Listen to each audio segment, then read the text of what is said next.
Bienvenidos una noche más a la penumbra de nuestro estudio en el Séptimo Misterio, el lugar donde los expedientes judiciales se mezclan con los ecos de la tragedia para intentar comprender los rincones más oscuros de la psique humana.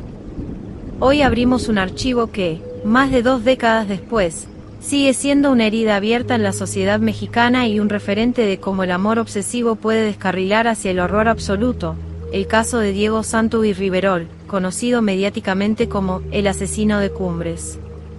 Nos situamos en la madrugada del 2 de marzo de 2006, en una zona exclusiva de Monterrey, Nuevo León, donde el silencio de una zona residencial de clase alta fue desgarrado por un crimen que parece extraído de una tragedia griega, pero con la frialdad y el sadismo de la realidad contemporánea.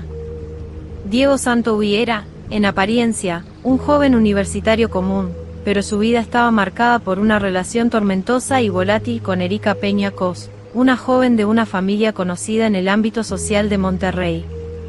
Lo que comenzó como un romance juvenil se transformó rápidamente en una espiral de celos, rupturas y reconciliaciones que presagiaban un desenlace fatídico.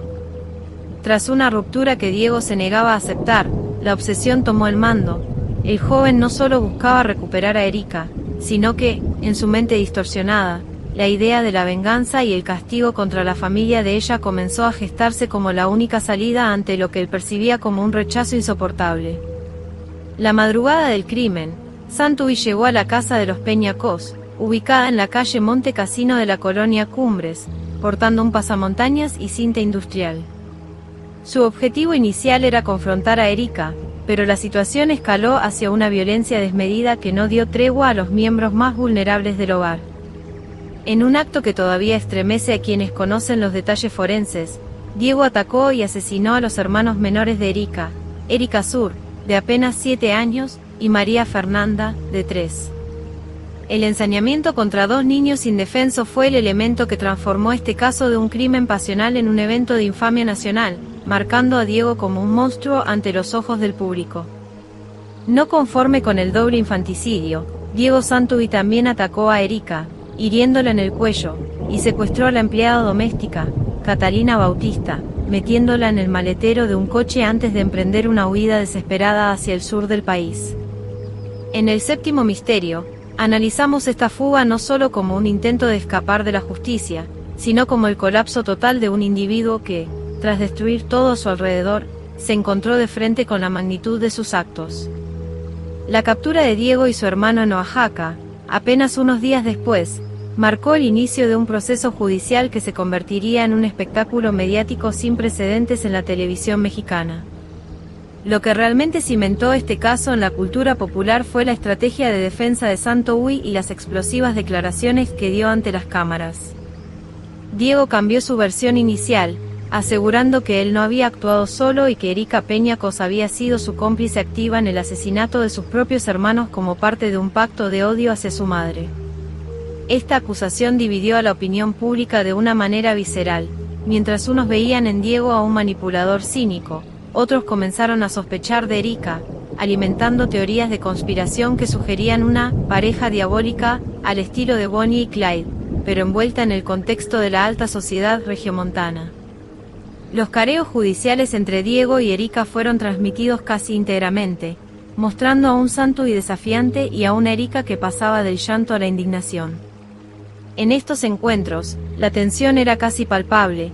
Diego sostenía la mirada de su exnovia mientras detallaba supuestos acuerdos previos para cometer el crimen, una narrativa que Erika negaba con desesperación.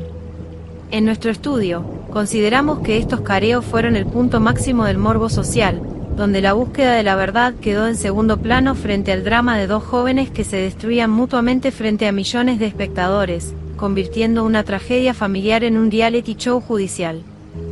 Un personaje secundario pero fundamental en esta trama fue la madre de Erika, la astróloga Tere Cos, quien ya era una figura pública antes de los asesinatos. Su presencia en los medios y las acusaciones de Diego sobre supuestos conflictos familiares profundos añadieron una capa de misterio gótico al caso. Santuy afirmaba que el ambiente en la casa era tóxico y que eso había impulsado a Erika a querer deshacerse de sus hermanos. Sin embargo, las pruebas periciales y las declaraciones de los testigos presenciales, incluida la empleada doméstica, apuntaban consistentemente hacia Diego como el único agresor material de los menores, debilitando la versión de la complicidad. La psicología forense de Diego Santuy reveló rasgos de una personalidad narcisista y una baja tolerancia a la frustración, características que, combinadas con el consumo de sustancias y el desequilibrio emocional de la ruptura, crearon la tormenta perfecta. Para Santuy, los niños peñacos no eran individuos con derecho a la vida, sino herramientas para herir a Erika en el lugar más profundo posible. Este tipo de criminalidad, donde se ataca a los seres queridos para castigar al objeto del deseo, es una de las formas más crueles de violencia de género y doméstica que hemos analizado en este canal, demostrando que el control y la posesión eran el motor real de Diego. Tras años de procesos legales, apelaciones y un circo mediático que se negaba a morir, Diego Santuy fue sentenciado originalmente a 138 años de prisión, una pena que posteriormente fue ajustada a 71 años, aunque por ley en México no puede pasar más de 40 años tras las rejas. A lo largo de su encierro en el penal de Cadereyta, Diego ha mantenido un perfil bajo, se casó con una fanática que fundó un club de seguidoras para defenderlo e incluso tuvo un hijo.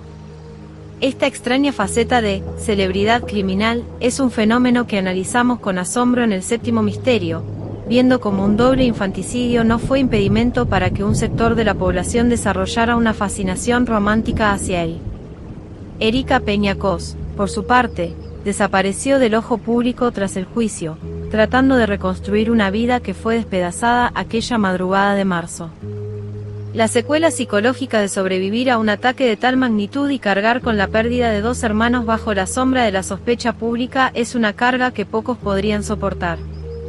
El caso de Cumbres no solo dejó víctimas mortales, sino que creó muertos en vida, que han tenido que cargar con el estigma de una tragedia que Monterrey no ha podido perdonar ni olvidar, convirtiéndose en una fábula moderna sobre los peligros de las relaciones obsesivas.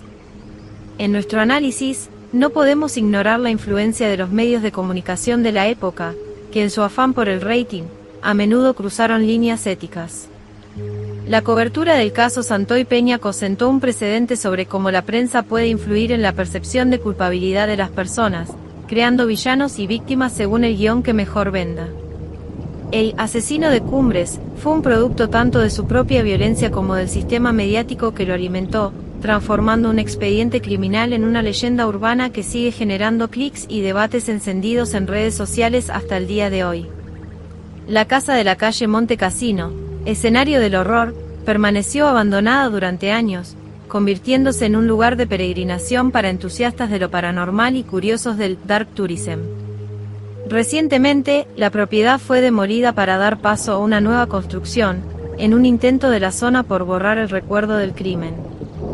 Sin embargo, como bien sabemos en el Séptimo Misterio, los ladrillos pueden desaparecer, pero la memoria de lo que allí ocurrió sigue impregnada en el asfalto de Cumbres, recordando a los vecinos que el mal puede habitar en la casa de al lado, incluso en los vecindarios más protegidos. Hoy en día, Diego Santuy sigue cumpliendo su condena, y aunque sus abogados han intentado reabrir el caso o reducir su sentencia alegando irregularidades en el proceso, la justicia se ha mantenido firme. Su caso es estudiado por criminalistas como un ejemplo de cómo el narcisismo herido puede llevar a la aniquilación total de una familia. La pregunta sobre si Erika tuvo algo que ver sigue flotando en el aire para muchos, pero legalmente ella fue exonerada de toda culpa, quedando como la sobreviviente de una carnicería que marcó un antes y un después en la crónica negra de México. El impacto cultural del caso Santuy es tal que ha inspirado películas, documentales y episodios de series criminales. La imagen de Diego con el cuello vendado durante sus primeras declaraciones quedó grabada en la retina de toda una generación que creció viendo el caso en las noticias.